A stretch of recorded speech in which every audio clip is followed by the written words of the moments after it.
principal é o sacerdócio de Cristo. Depois tem a doutrina.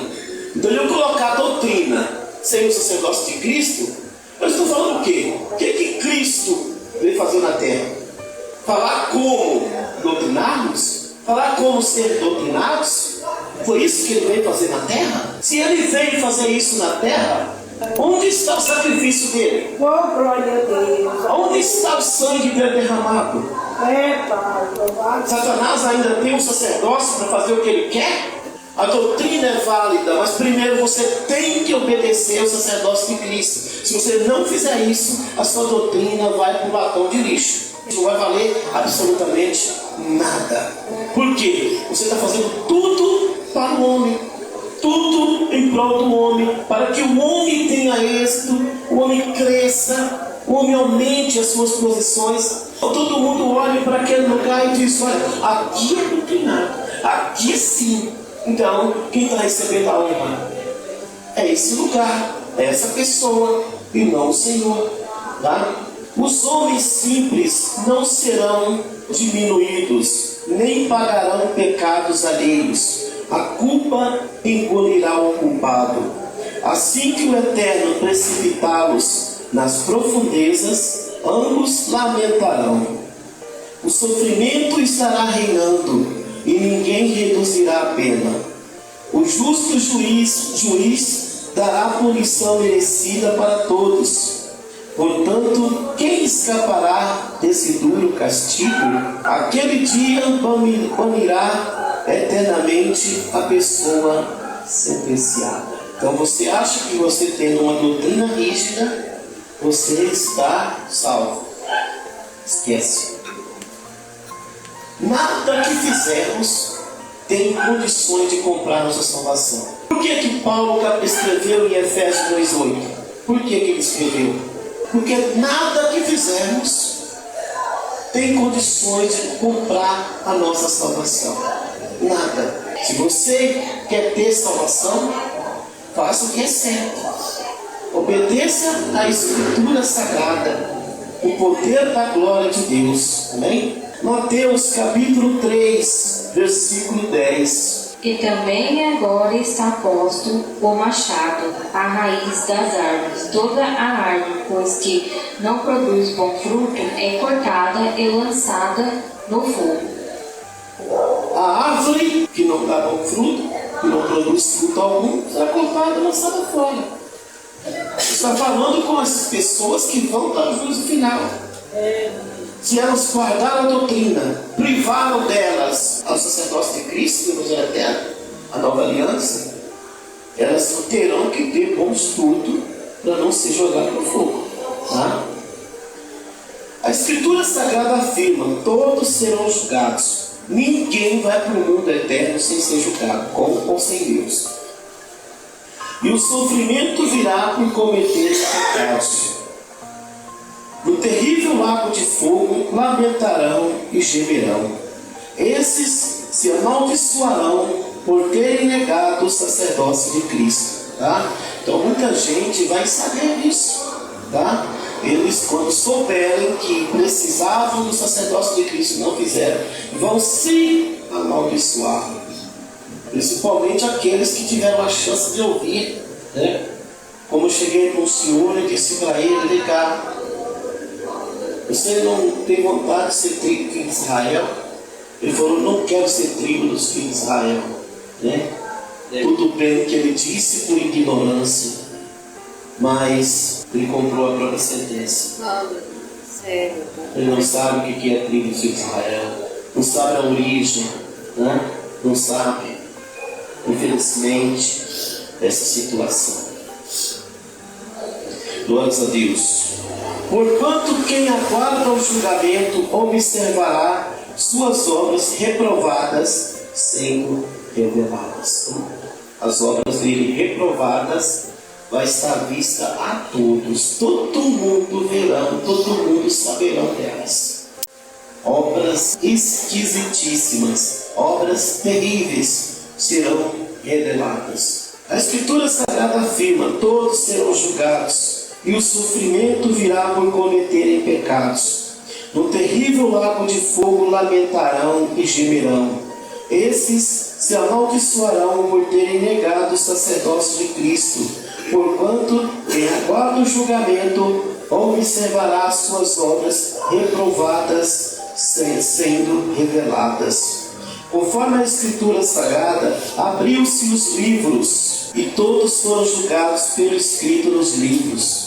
Ali estão as obras de cada pessoa.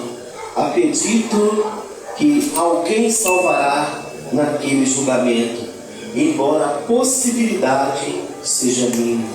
Infelizmente, as pessoas precisam saber disso, né?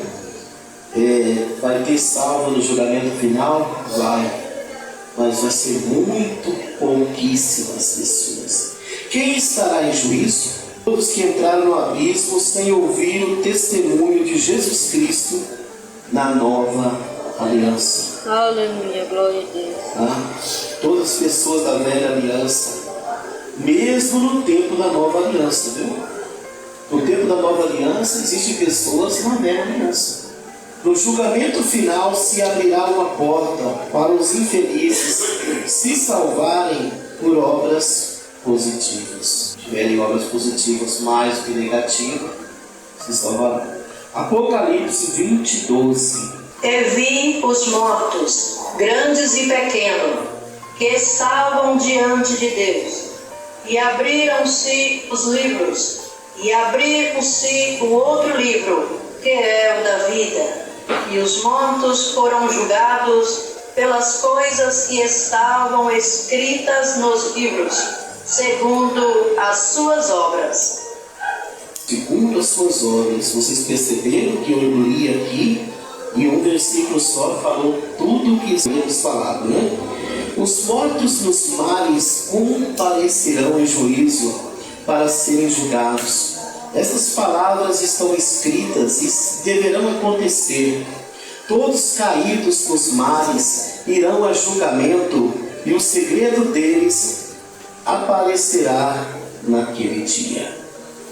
Marcos capítulo 4, 22. Porque nada há encoberto que não haja de ser manifesto, e nada se faz para ficar oculto, mas para ser descoberto.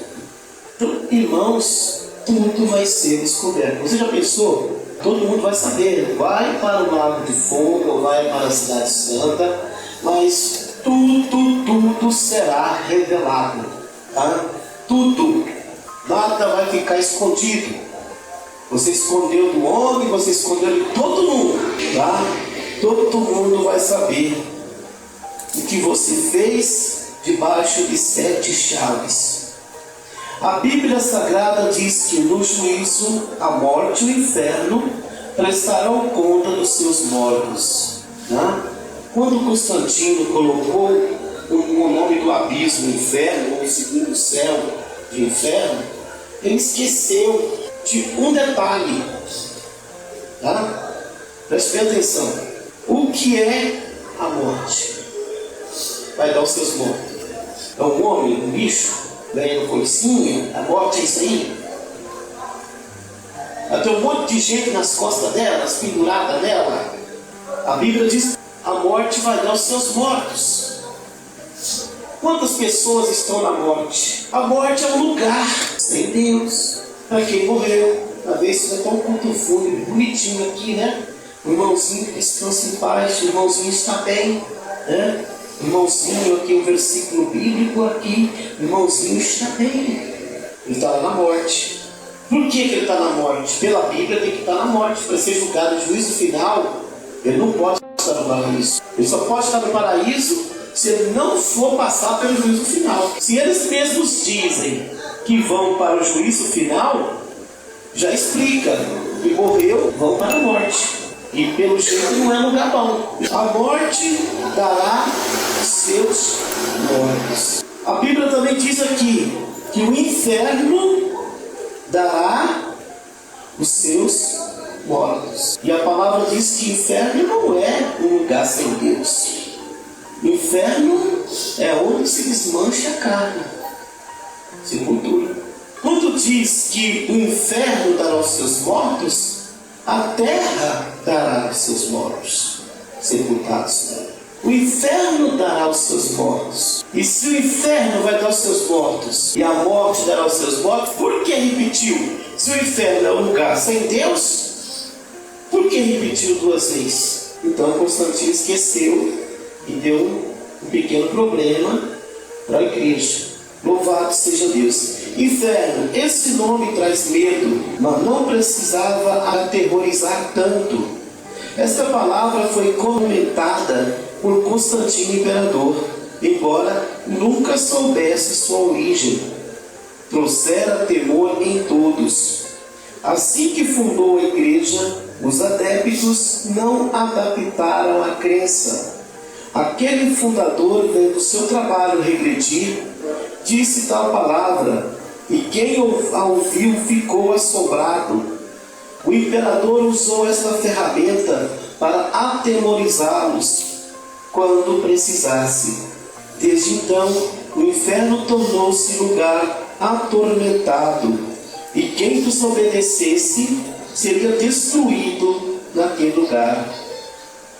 Até aquele momento, o inferno era a sepultura, onde os mortos permaneciam presos.